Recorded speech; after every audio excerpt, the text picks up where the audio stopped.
देश के नए संसद भवन का उद्घाटन रविवार यानी कि 28 मई को प्रधानमंत्री नरेंद्र मोदी ने किया।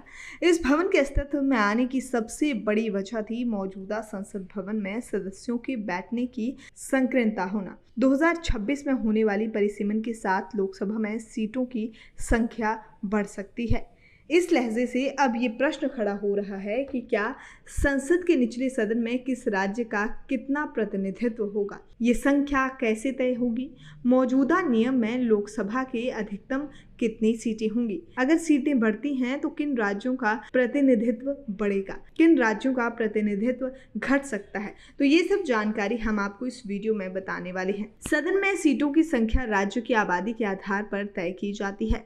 साल 1971 में हुई जनगणना के आधार पर दोनों सदनों के लिए अधिकतम सीटों की संख्या तय है। उस वक्त लोकसभा में 550 और राज्यसभा में 250 सीटों की अधिकतम संख्या तय की गई थी।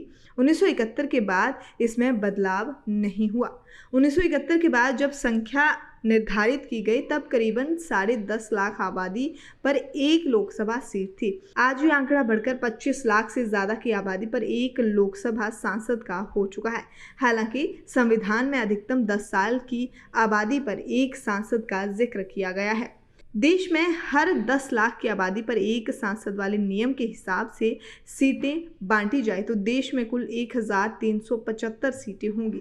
सबसे ज़्यादा प्रतिनिधित्व यूपी का होगा, जहां की सीटों की संख्या 80 से बढ़कर 238 हो जाएगी। इसी तरह बिहार में भी 40 सीटें हैं और यहाँ पर 125 हो जाएंगी। मध्य प्रदेश में लोकसभा का प्रतिनिधित्व 25 सीटों से बढ़कर 85 तक पहुँच जाएगा। राजस्थान में मौजूदा आंकड़ा है 25, जो आगे चलकर 81 हो जाएगा।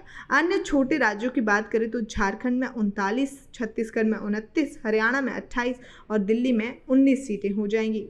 दूसरी और दक्षिणी भारतीय राज्य तमिलनाडु में 39 सीटें हैं, जो बढ़कर 78 हो जाएंगी। कर्नाटक का आंकड़ा 28 सीटों से बढ़कर 68 हो जाएगा। आंध्र प्रदेश की सीटें 25 से बढ़कर 54 तक पहुंच जाएंगी। केरल की सीटों की संख्या 20 से बढ़कर 36 हो जाएगी। तेलंगाना में ये आंकड़ा 17 से बढ़कर 39 तक पहुंच जाएगा।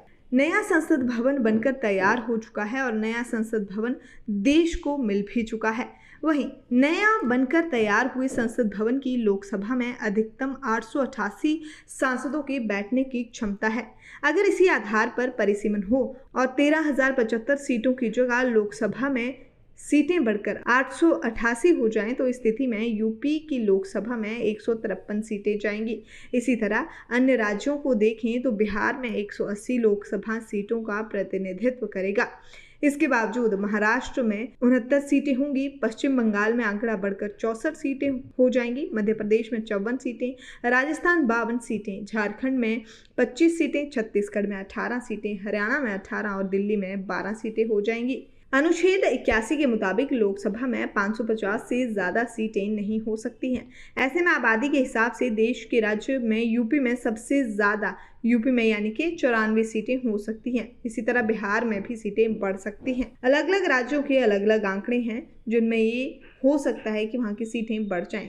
संविधान का अनुच्छेद 81 कहता है कि लोकसभा का प्रतिनिधित्व जनसंख्या के आधार पर होना चाहिए, लेकिन 1971 की जनगणना के आधार पर किए गए परिसीमन के बाद ये कमोबेश वैसा ही बना हुआ है। दरअसल अनुच्छेद 81 के तहत अनिवार्य जनसंख्या सीट अनुपात सभी राज्यों के लिए समान होना चाहिए। हालांकि इससे पता चलता है कि जनसंख्या को नियंत्रण ना करने वाले राज्यों को संसद में अधिक संख्या में सीटें मिल सकती हैं। वहीं इसके उलट परिवार नियोजन को बढ़ावा देने वाले दक्षिण राज्यों को अपनी सीटें कम होने की चिंता हुई है। इन आशंकाओं को दूर करने के लिए 1976 में इंदिरा गांधी ने आपातकालीन शासन के दौरान 2001 तक परिसीमन को निलंबित करने के लिए संविधान में संशोधन किया था। अब सवाल यह है कि क्या सीटें बढ़ सकती हैं? संविधान के आर्टिकल 81 के मुताबिक लोकसभा में सीटों की संख्या 550 से ज्यादा नहीं हो सकती है।